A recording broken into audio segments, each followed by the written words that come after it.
What's up, everybody? I'm back for part two, best gaming moments of 2023. I don't think I mentioned a single game from 2023. So we'll start off with Alan Wake 2, specifically Saga's Mind Place. I was on the Alan Wake bandwagon. I thought the game had incredible lore and incredible backstory. You don't really have to play Alan Wake 1. You should know what happens in Alan Wake 1, but you don't have to play Alan Wake 1. I recently played Alan Wake Remastered, and I thought it could have used a remake. I really do. Something akin to more of what Dead Space just did, instead of just putting kind of like a polish on it. Because I thought the character models looked a little awkward, especially when they're speaking to each other, and their mannerisms just looked a little goofy to me in a way that you don't want to feel in a horror game. But I think the mechanics hold up, and I think the storyline holds up. I just thought, like, I don't know how easy this is. This could just be me showing what a idiot I am, but I'm like, they already have all the art assets from Alan Wake 2, and they already have all the levels designed from Alan Wake 1. And so I'm like, I don't know, put the interns, like fucking remake Alan Wake 1 interns. I don't know how it works, but I will say it was deserving of a remake, but it is what it is. Basically, for the past 13 years of real time that transpired between Alan Wake 1 and the release of Alan Wake 2, he's been canonically stuck in the dark place. Basically, what Alan Wake 2 explains is that Alan's been attempting to get out this entire time. You know, he's learning what works. And the cool thing is, he can't just write himself out of the dark place. You know, like, Alan Wake got out of the dark place. No, like, this story that he's writing, it has to have, like, integrity, creative and artistic integrity. And so Alan strikes upon the idea that the story has to have more stakes, and the characters have to be put into real danger, and their lives have to be at stake. And he wants to switch the genre of his story, so it's more of a horror story, instead of like his hard-boiled detective story that he used to write. And in a meta way, Alan Wake 2 is very much a survival horror game, whereas Alan Wake 1 was more of an action game with like horror themes and a horror aesthetic. But now it's a full-on horror game. So it's just really cool how they're integrating the meta stuff in this game. Like, I explained to my friend that the creator put himself into the game and stuff like that, and his reaction was like maybe that's a little too far. I thought it was kind of cool. Some of that is like a Twin Peaks inspired energy, where it's totally taking itself seriously and is very dramatic and well done, but there is sort of that tongue-in-cheek type element, but it's cool. It's part of the DNA. I really like that. I would say Alan Wake 2 was probably what I was most excited to play last year in terms of actual 2023 games, and it was my personal game of the year. And I love to see that it got praise at the Game of the Year awards. I believe it got Best Artistic Direction, Best Direction. You know, let me find out the exact awards it won. So Best Game Direction, Alan Wake 2, Best Narrative, Alan Wake 2, Best Art Direction, Alan Wake 2. Those are the three things I'm like, that's what I play video games for.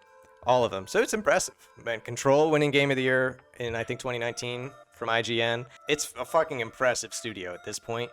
Back-to-back games. I mean, I know there's 4 years apart, but IGN Game of the Year, and then Alan Wake 2 sweeping those nominations. But I really wanted to call out specifically Saga's Mind Place. Now, it's really cool that in a game, funny enough, in a game named after the protagonist, that the sequel would introduce a new protagonist. Not an exclusive, like, you play as both. It's not like it's not like there's no Alan Wake in Alan Wake 2. But yeah, at least 50% of the campaign is Saga, and I really liked her character and her role in the story. And when she's investigating a case, when you hit the pause button, you go into like her mind place, which is just a visualization of her thoughts and her process of solving a case and stuff like that. And you have to pin the items up on the board, like in the Charlie Day meme. You're deciding where they go. Now, I will admit there's like a correct place. The game won't let you put it anywhere. You have to put it in the right spot because it's not like a detective game, right? It's telling a story. So I don't fault it for that. And there's one chapter personally, I'm not going to say much because I don't want to spoil it, but there's one chapter more focused around Saga's mind place. That was probably one of my favorite levels in the game. Like, there are very memeable levels in the game. I don't want to say too much, but you spend like 15 minutes in that chapter devoted to the mind place and figuring something out. And that was my favorite part of the game, I think, personally. I'm being very coy. I don't want to say too much. Like I don't want to spoil it for you. I really don't. Yeah, so I was very pleased with Alan Wake 2. Everybody should play it. My next standout moment that I had in 2023, it's another one that I have to be a little coy about. I don't want to spoil anything for anyone because I want you to have this experience for yourself. And it's Immortality. I'll say the moment in Immortality. That's what I'll say. All right. Now this guy's I think his name's Sam Barlow. Is that right? So Sam Barlow, so he's got this particular style, and he's sort of been perfecting this style. And I think I've played all of his games. So Her Story, I remember, God, this was a long time ago. It's funny because I have a distinct memory of Her Story of like where I was at the time, because I was at my dad's house. My friend CJ was over, we were playing Her Story, right? And you're basically just watching interview footage of this woman. And so my dad asked me the next morning at breakfast, he was like, who was that woman just talking? Like, it's like, what was I hearing last night? Like, it's not like any movie I've heard. So the games are very interesting because you're basically just given access to this series of clips, and you're able, using keywords in Her Story or clicking on actual frames of the footage in Immortality, you're able to discover new footage. It's a very novel concept, and I guess that my one criticism of Sam Barlow's system is that for him to surprise you with some of these reveals that happen, you need to know like nothing. In like Her Story, you can kind of see the reflection of someone on the like computer screen. That's your view of the game. Like, oh, I see the reflection of, my character. But you don't know who you are, in a way that it wouldn't make sense for this character to be sitting here on a computer interacting with it for some reason that they don't know, right? So there's kind of a disconnect. Like, I don't know who I'm supposed to be, like, so I'm detached from who the character is in a strange way. But that's really the way to preserve the like reveal at the end when it happens. So it's kind of this double-edged sword, right? And so Sam Barlow has kind of been perfecting this narrative style, and he finally released his masterpiece with Immortality. Like, it's all been building to this. And so me and CJ are playing Immortality, which is cool because we played Her Story years ago. So we've been playing it for like 2 hours at this point, and we're starting to understand somewhat, the pieces are coming together on the board, but we don't really get the hook. And we were sort of approaching dangerous territory where if we end this session at this point, we're not going to be necessarily thrilled to come back because the hook hasn't gone into us yet, right? And God, it's like 4 in the morning, 5 in the morning, so it's really late. And CJ just crashes in the guest room, and he's like, all right, man, like, I think we'll watch one more clip, whatever. And so he's getting ready to go brush his teeth, like he leaves, right? And I was just thinking, I want to play this clip back just so I can remember in my head like where we stopped. That was really just my motivation. And something happened. Something happened. I can't say what it was. And I was like, dog. I was like, get back in here, dog. And he runs in the room. He's like, what? What happened? And he thought I was like joking. He's like, what could have possibly happened? I was like, I don't know I can't explain what happened. I was like speechless, right? And I'm trying to show him and I can't recreate it. And he's like, what happened? What happened? And finally I'm able to recreate it. And we were freaked the fuck out, dude. It's like, oh, good night. Like, good luck going to sleep after what fucking happened. Shit was crazy. Like, it had us rattled. I'm not exaggerating. You think like, oh, he's playing it up for the video. Like, I was fucking freaked the fuck out, dude. It was creepy, dog. You know, hair on the back of your neck. And just the way that happened, where we almost shut it down for the night and I like accidentally saw something. And so then we went from like, maybe one of us will like bully the other into playing the next session to like, yo, when are you free, dog? We got to finish this. Like, it was that good. It was that impressive. So in terms of like visceral reaction to the moment of the year, that might really be up there as a #1 contender, because I felt that one genuinely. And I did watch some like theory videos and like essays or whatever after. I still don't know 100% what happened, but I was very engaged. So it should, yeah, if you're into like art and narrative and shit like that, and you just want to be moved and see new things, and you know, that's what immortality is about. But if you just want to like fucking play Madden, like I always judge people like, oh, you play Madden, you're not a real gamer. No, I'm not punking you. It's not for everybody, but it was for us. It's definitely for us. So my two best friends and I have been trying to replace Warzone. Back in the pandemic, 2 or 3 years ago, whenever the fuck all that happened, we're all stuck at home. We don't know what to do with ourselves. We kind of fell in love with Warzone for a long time, and we had a specific strategy that we followed, and it would make other players so fucking heated. Well, I'm gonna lose all my subscribers when I admit this.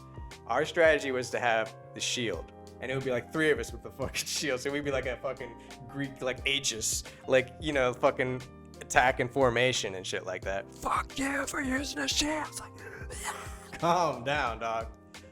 Honestly, reevaluate your life. It's not that big of a deal. And the objective of the game is to survive and be the last ones alive at the end. That implies a level of like forethought and trying to protect yourself and survive. That's literally the goal. We're really good at the game. There would be sessions where we won 3, 4, 5 fucking in a row. Genuinely. I have footage. Check the channel. Eventually, there'd be so many updates to the game. It's like, oh, this week we removed trios from the game. Sorry guys, we removed trios for some fucking reason.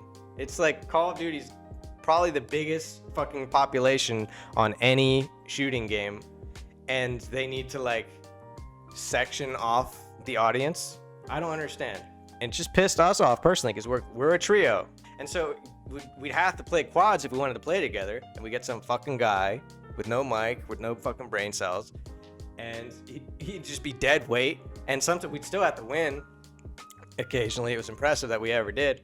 And also, like, it's funny because I used to talk a lot in games, especially like trash talk, or just like I played MMOs and I would just talk a lot. And now it's like when I have like a stranger in the lobby, especially on mic, I get like quiet. I'm not like my usual self cracking jokes and just having a really good time being loud. I'm usually just very quiet. And I don't know why that changed in me personally. I guess I'll ask my therapist. For real though, it was a drag to have a 4th person. And so long story short, we finally quit Warzone. And it's like, what are we gonna replace Warzone with? There's like a void in our lives. And so my friend Emerson suggests, he's like, yo, what about playing Final Fantasy 14? He's like, I want to be a black mage. You know what I mean? I want to be a black mage. And CJ was like, he perked up. He's like, that would be awesome, because he's always wanted to play an MMO. And so we set out to play an MMO. The homies take on an MMO for the first time. And we get all excited and we all download it. And we like the first session, I knew that Emerson wasn't having it. The way they talk in this fucking Shakespearean, theatrical, fucking archaic ass language. You know, I could just picture his eyes fucking rolling in his head. He was very frustrated with the design and shit. It was to the point where it's like, this is just like tedious. Not only because the quest NPC would send you fucking around the world to go do some shit, and then you come back and they send you somewhere fucking else. It could be frustrating. Even the dungeons, very easy. They were more fun, but almost impossible to fucking lose to that degree. And it's funny because when you queue up with other players to do a dungeon, and some of the experienced players would just pull like 20 enemies at the same time just to fucking feel something. The difficulty scale of the game was trivially easy in a way that really took an impact. We were sort of like, all right, this isn't it. But CJ and I did play one dungeon that Emerson never got to experience. And this was from like a side quest or something. It's sort of like an end game dungeon, but scaled down to our level. And we wiped on that dungeon like 3 or 4 times to the degree we're like, whoa, like you have to strategize and think. That dungeon was really fun. Some of the mechanics of it and figuring it out and just being like, oh, I finally see how this game could be fun. The one standout moment from Final Fantasy XIV, when you look in like the bottom left, there's this chat that's going on. It's like a server chat. And they would advertise like a nightclub in the game. There's like this system in the game where you can buy a plot of land and you can build a house on it, or you could have like a guild hall. And so you could load into this zone and it's all just player housing. And so they would advertise this nightclub. Like I couldn't even fucking imagine what a nightclub would be like in Final Fantasy XIV. It's like this absurd thought.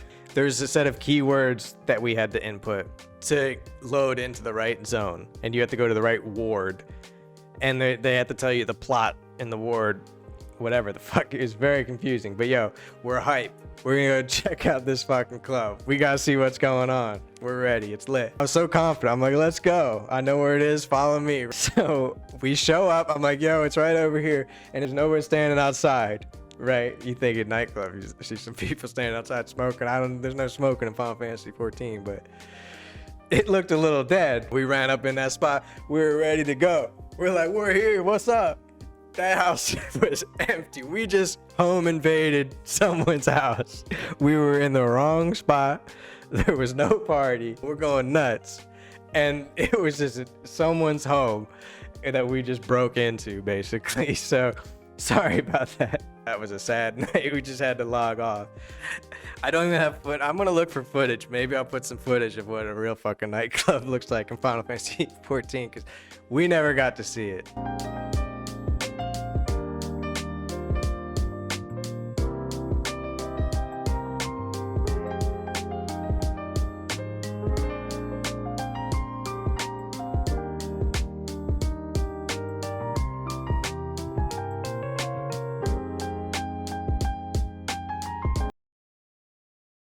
I'm going to finish off this list.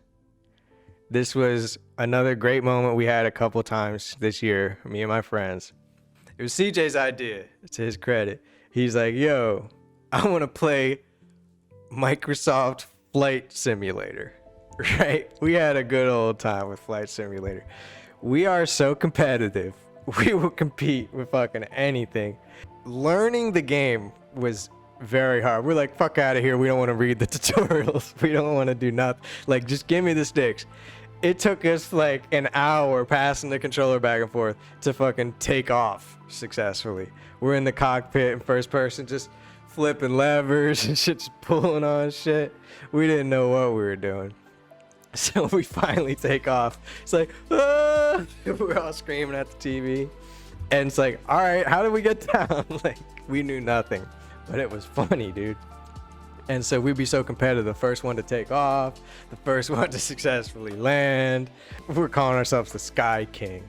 Yeah, I was the fucking Sky King for like 2 weeks.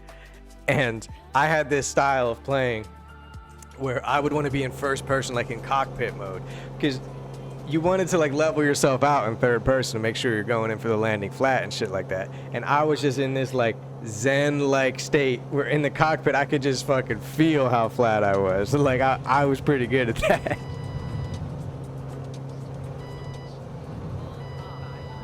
But like there would be a session where we come back. We haven't played it in like a month. And like, I forgot how to fucking brake.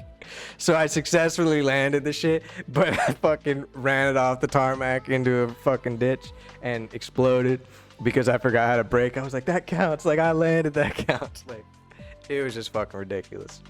And we put my friend to the test, my boy Keith.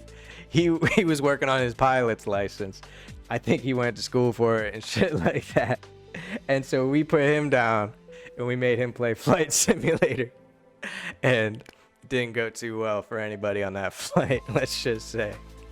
And we would try to do these landing challenges, see who could fucking land the plane, and we'd be flying around like, where's the fucking runway? And I'd be like, I see it, but I'm not telling you, motherfucker, because I don't want you to land it successfully. It was just fucking goofy. You could make custom landing challenges for your friends. So I put the visibility on low. I put it at night during a fucking storm. Like, that flight should have been delayed. I'm like, all right, take off and land. It was very goofy. Just like to think of Microsoft Flight Sim as like a party game. That's what I got for you guys. My best moments from 2023 game related. There's I think only one game on the list. Alan Wake 2 was from 2023, but that's fine. Nothing wrong with that. Future video, I'm gonna rattle off all the games I played last year. I'm gonna do like rapid fire reviews, like maybe 30 seconds to a minute, or I don't know. I'm not gonna put a time limit on it, but that's the idea. Is I'm gonna go through all the games I played. I've been keeping a list. Maybe some fell through the cracks, but I've been keeping a list of pretty much every game I played last year.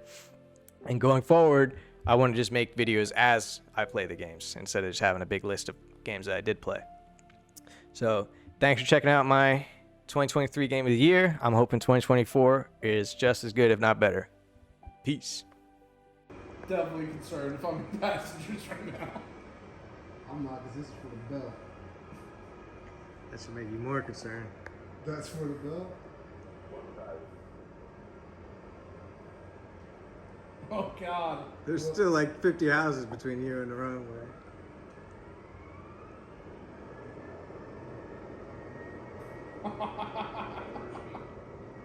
Kill your engine!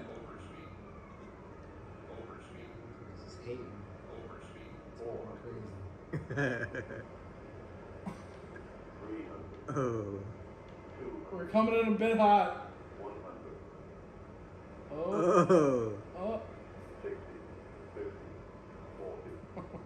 He's gonna hit with the front wheels first, though. You're supposed to hit with the back wheels first. Oh. Oh!